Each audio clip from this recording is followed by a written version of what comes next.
Hello everybody, how's it going today? Glowplasma231 here, back in today to talk about Tenmaku Cinema, chapter or scene number 20. This chapter or scene is titled The Night Before Submission. So, yeah, this is chapter number 20 of Tenmaku Cinema. Yesterday we covered chapter number 19, of course, in our initiative to catch up to Tenmaku Cinema before it gets canceled, or axed, whatever you want to call it, because that is right, Tenmaku Cinema has not ranked well at all of the Japanese audience, so Shonen Jump is going to be shutting it down. And yeah, this is just really sad all around because me and many other people, especially here in the States, have really enjoyed Tenmaku Cinema, and seeing it go and seeing the creative process that it gives is going to be really sucky to see not in Shonen Jump anymore.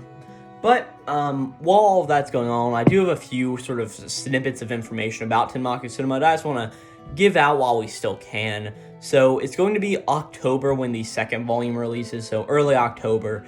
And then after that, I forget if it's going to be December or November. I think it's actually going to be November, or no, it should be December, yeah. December when Volume 3 releases, and those will be the only 3 volumes of Tenmaku Cinema. But in Jump, in one of the extra Jump things, there will be a extra chapter of Tenmaku Cinema, like a extra final chapter from beyond where the chapter ends off next series, or where the series ends off next chapter, I should say, coming soon. So just if you want more Tenmaku Cinema, we are going to get a little bit after the series actually ends. So that's the whole idea of it, right? But to actually get into the chapter and what happened last time we saw that the movie making team recorded the final scene on the pedestrian crossing in the rain for the shore. We saw that Karai sort of had to run away from her mother and a lot of people to actually film this final scene, but the final scene got done, and the last thing we saw was Hajime and, Karai show up at Director Yukio's office to show them the completed version of the shore. And that's sort of where we start off, is with Karai and Hajime sort of standing there, and Director Yukio sort of sitting down in a chair with a DVD in front of him, right? And he looks at it, and we see that it has written on it, The Shore Final. As we see, he's just sort of so without telling us, you made an indie film starring Himeki, right? And he's just well, what do you do now, right? I mean, what's going on here, right?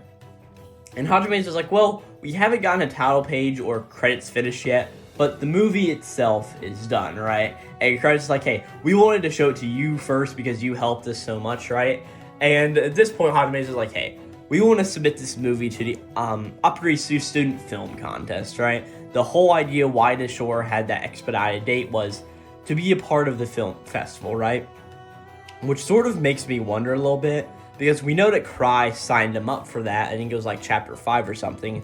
And if I'm not mistaken, she said something along the lines of, yeah, now that we're in it, we can't get out. So what was the movie-making team going to do at all if they couldn't actually get the movie done? I mean, if Cry actually never came back and they never got the movie done, were they going to be fined a lot of money? What was going to go on in that case? But either way, Hajime's we want to submit it to the Ocarina Student Film Contest, right? And Yukio's just oh, I see. So Yukio just sort of continues just going, when they screened the final round of films at Appicon, which is the short form of the Ocarina, right? Makes sense for a short form. It's pretty much the leaders of production and distribution industry will join the judges, right? So pretty much saying that the people on top of the industries that help distribute movies and produce the movies will join the judges. And he's saying, this year, your mother is on the panel, right, Karai? Showing, yeah, she is a production leader of Karai's talent agency. So yeah, it makes sense why she would be there, right? But Karai's just yeah, that's right. As Hajime finally realizes, which I don't think if I understand if Hajime actually knew this before, but either way, he's just oh, so that's why Karai wanted to submit this movie so bad. She wants to show her mother this movie in all of its glory, right?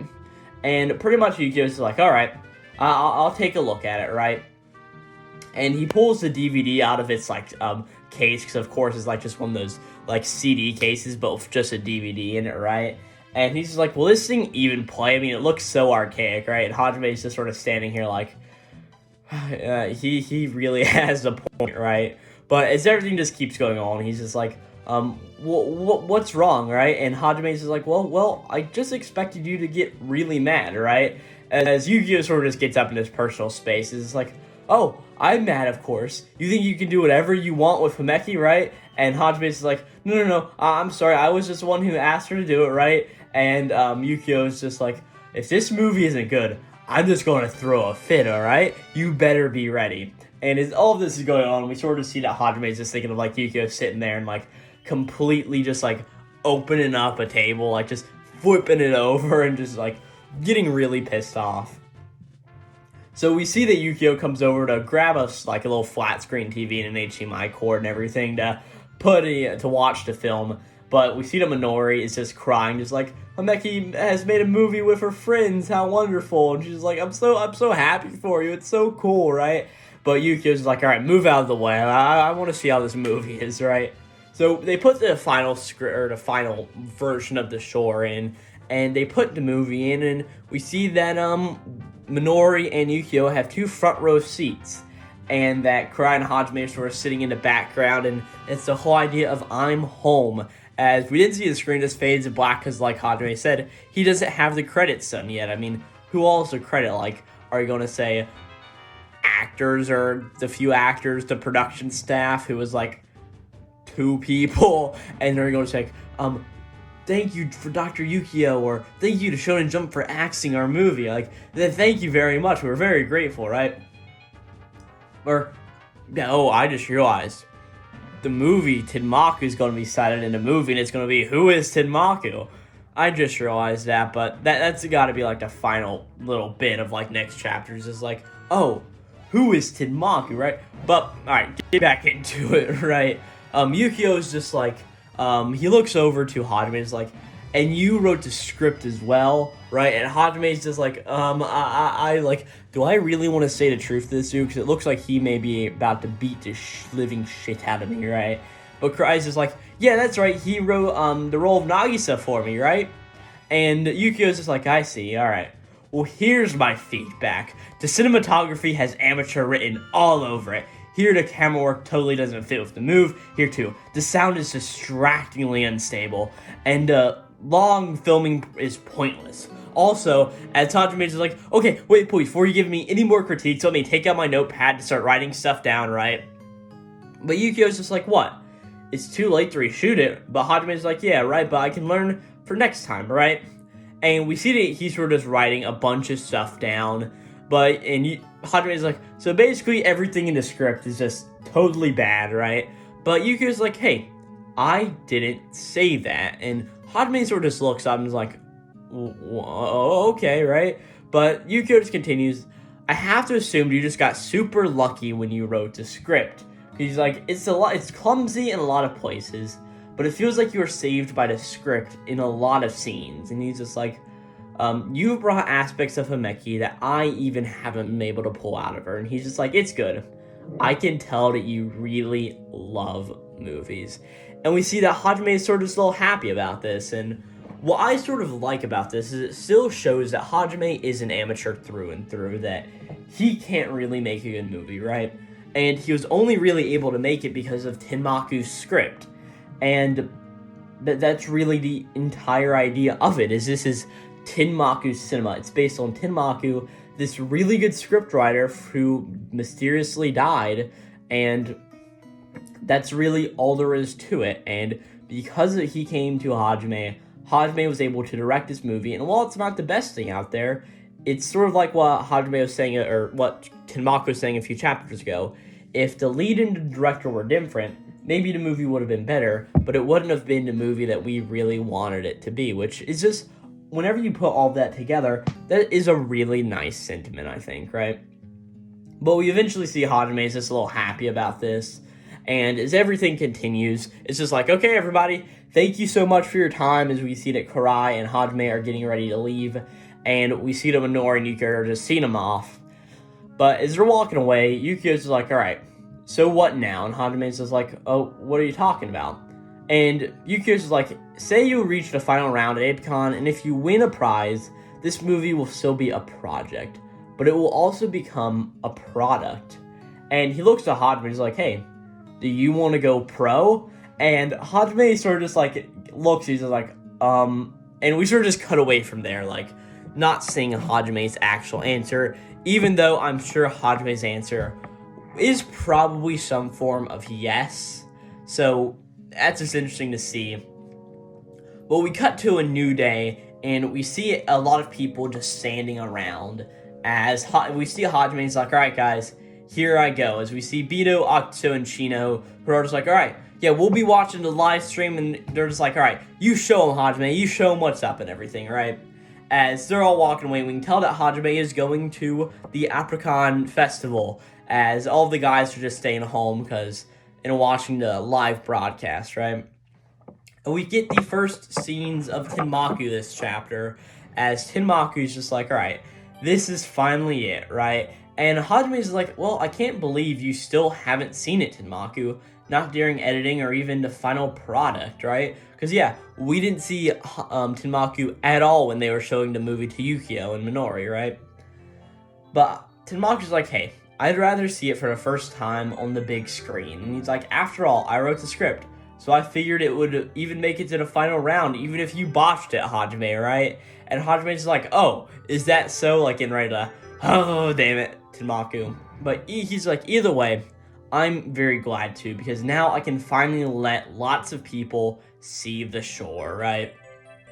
And from this point on, we get some narration, as its narration pretty much says that there were 283 entries, and at Apricon Festival, yeah, at the, what do Yukio call it? The Apricon, yeah, Apricon, that's what I'm gonna call it, because that's an easy name.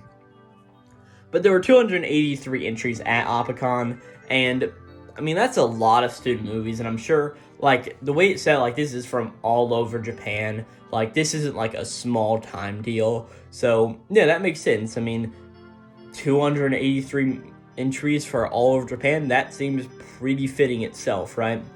And pretty much it's just going, almost all of them were short and medium-length films, most of them from college filmmaking clubs, right? And you want to know what Hajime and the whole gang are? They're junior high school kids, right?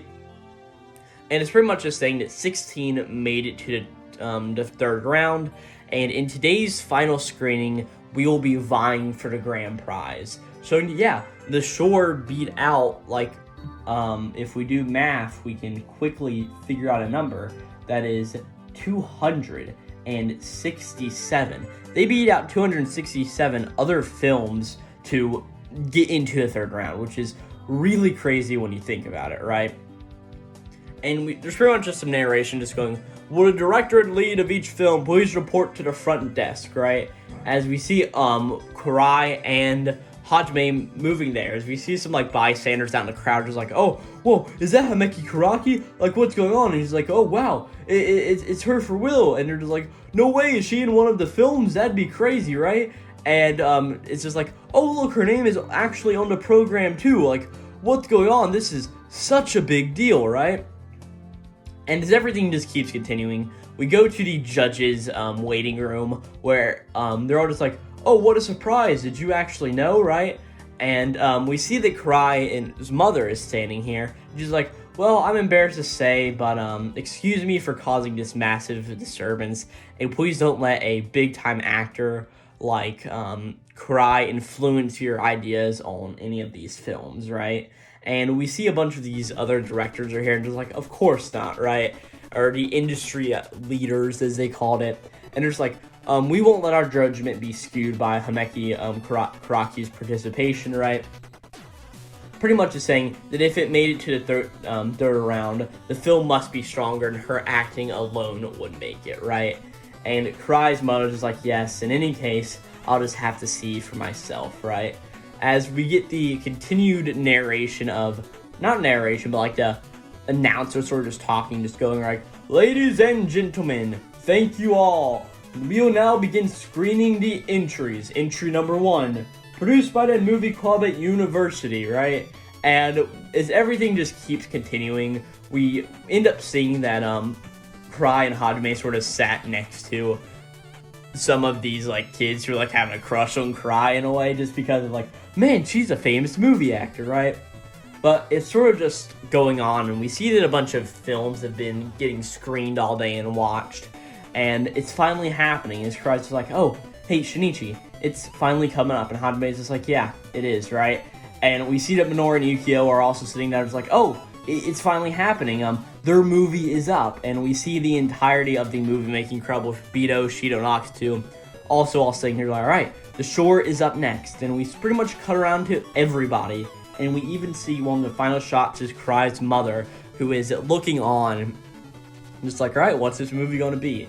As we really get a big shot of both Kurai and Hajime sitting next to each other as the waves of the shore begin to play, and we even see Tenmaku flying above Hajime, just watching the movie of the shore as we see the shore begins, and that's where we get our to be continued. So, this chapter, I have a lot of problems with it, just going through, like, the beginning of everything with, okay, here's Yukio, and, alright, we're showing them the movie, right? And I think most of that was done really well, but I sort of wish we saw more of it, because I really enjoyed, like, the 3 or so chapters we had around Yukio, and sort of now getting them here, it's just a little bit of a different way to show the story, but, I mean, it seems like Yukio is almost like a totally different character when shown in this way, but I did like his whole mentality of, hey, the movie isn't half bad, Hajime. I mean, that was a really nice thing,